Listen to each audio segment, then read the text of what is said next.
सुमित जी, सबसे पहले बात हम पहलगाम हमले की कर लेते हैं, जहां एनआईए ने अपनी चार्जशीट कोर्ट में दाखिल कर दी। एनआईए ने हर एक पन्ने में पाकिस्तान के झूठ को बेनकाब कर दिया है।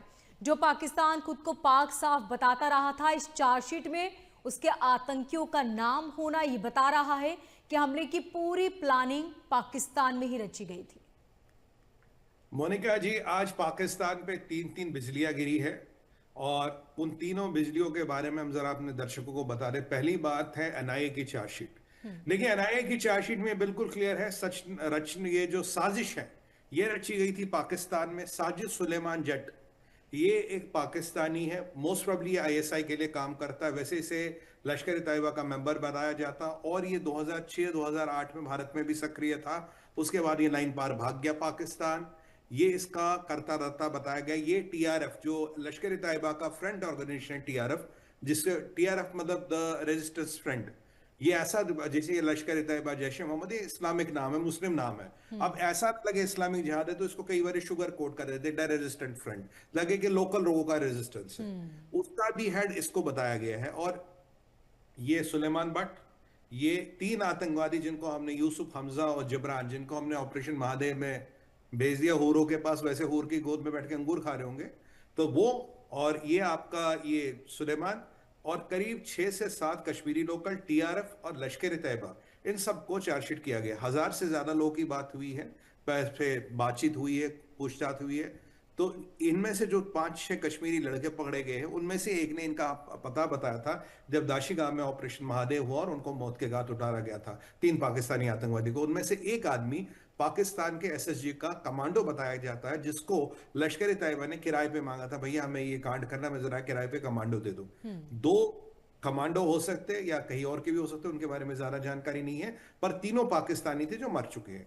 अब ये जो बट है, सुलेमान, ये सुलेमान रहता पाकिस्तान पार, यानी कि कहीं ना कहीं हमने कहा कि हैंडलर पाकिस्तान यानी इस्लामाबाद में रहता है इसके, तो यानी कि जो जो सारा ऑपरेशन हुआ था वो पाकिस्तान से कंट्रोल किया गया, क्योंकि हैंडलर वहां था। ये बिल्कुल। गोली चलाने वाला नहीं है, कंट्रोल और कोऑर्डिनेट करने वाला हैंडलर है।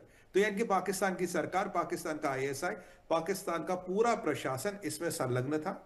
और ये जो टीआरएफ और ये जो लश्कर तैयबा है, ये जो आतंकवादी जो 6-7 कश्मीरी लड़के हैं, उनका भी नाम आया गया। सबके खिलाफ चार्जशीट, एक पुख्ता चार्जशीट तैयार की गई है।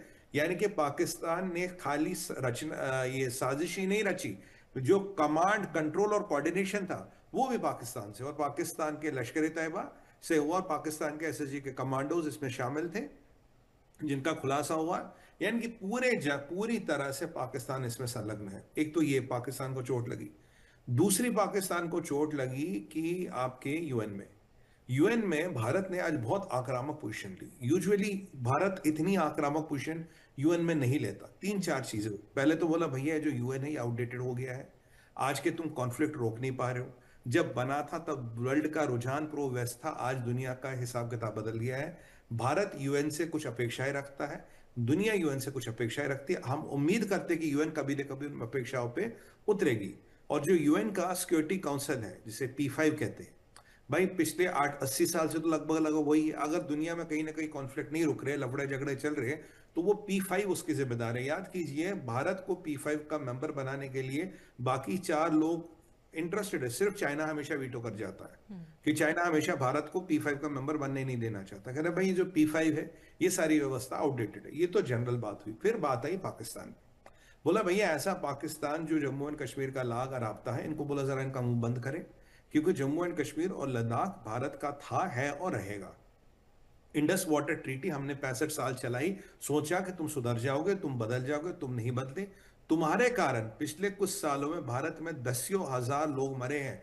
और भारत ने यह निर्णय लिया है कि इंडस वाटर ट्रीटी को फिलहाल हम सस्पेंडेड रखेंगे। इनके हमने यूनाइटेड नेशंस में भी आज कह दिया, हमारे परमानेंट रिप्रेजेंटेटिव ने कह दिया, हम यूनाइटेड नेशंस को भी बता रहे हैं, हम इंडस वाटर ट्रीटी सस्पेंडेड रहेंगे। इनकी जो मोदी जी का कहना है, खून और पानी एक साथ नहीं बहता, ये हमने यूनाइटेड नेशंस में भी बोल दिया। और जो पीछे भारत में हमले हुए वो पाकिस्तान ने कराए। साथ में हमने जरा, अब यहां क्या बदला, ये आज हमने जो नया स्टांस लिया, हम यूजुअली पाकिस्तान के इंटरनल लफड़ों में नहीं पड़ते थे। आज हमने कहा करा, पाकिस्तान वो मुल्क है जिसने अपनी जिंदगी, अपनी जवानी बर्बाद कर दी इस हिंदुओं को और इंडिया को हर्ट करने के लिए। आज भी जो मंसूबे बन रहे हैं, जब पाकिस्तान को अपने नॉन सिक्योरिटी काउंसिल का, जो सिक्योरिटी काउंसिल का नॉन परमानेंट मेंबर बनाया, तब भी वो पूरा एजेंडा उसका कश्मीर कश्मीर कश्मीर, पेल्विसाइड पेल्विसाइड पेल्विसाइड, उसके अलावा ये सोच ही नहीं सकता इसको ऑब्सेशन है। हजारों लोगों को तुमने मरवाया भारत में, तुम्हें हम उसका बदला लेंगे। हमने इंडस वाटर ट्रीटी बंद कर दी। तीसरी बात, ये जो पाकिस्तान का जुनून है कश्मीर को लेके, ये एक फतूर है, ये चलने वाला नहीं है। तुम्हें पानी वानी का जो भी हिसाब किताब है ऐसे ही रहेगा, इसमें कुछ बदलाव नहीं होगा।